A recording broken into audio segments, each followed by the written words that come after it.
Kasang Kardev College ringkat ka Jingshad tilang but ka Department of Arts and Culture kalapulong ik program ka bakot ka Cultural Dances of Meghalaya ha ka khanri tarik naiwing ha auditorium susotham ban kintiu ila kariti ka dustur ha kani ka jatbenri Meghalaya ha kani ka program ba polling do ulalong kwangsan but ha ka jingkren ulaong ba mangi ki tribal ngide ban sngaw sarong wat lada ka jingpule puthi ka wan khamslem ha kani ka jala jangi house name khat pras pa asaw phoi but what ladangi hap ban yakun but kibe ki jat ban riu ki balamat ya ka Indus Valley Civilization Hasan Spah BC la ka taru ka jat ban riu jangi de kumno ngi klem le sniu than ring la le bha kumba ka nuksa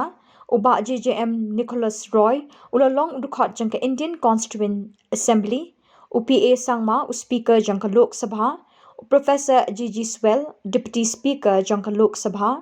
uba JM Lingdo kum UCEC Hari India ka Congress Million Bathau kum ka Chairperson jang ka UPSC uba Prang Roy uba Deu International Figure ka Bayday but ka Association jang u haro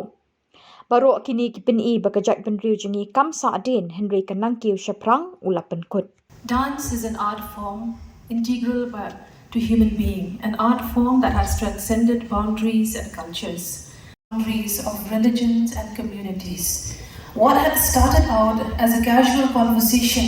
eventually materialized into today's program. The conception of the diversity and rich culture of our state of Meghalaya and the importance of nurturing and preserving this culture has now come to fruition.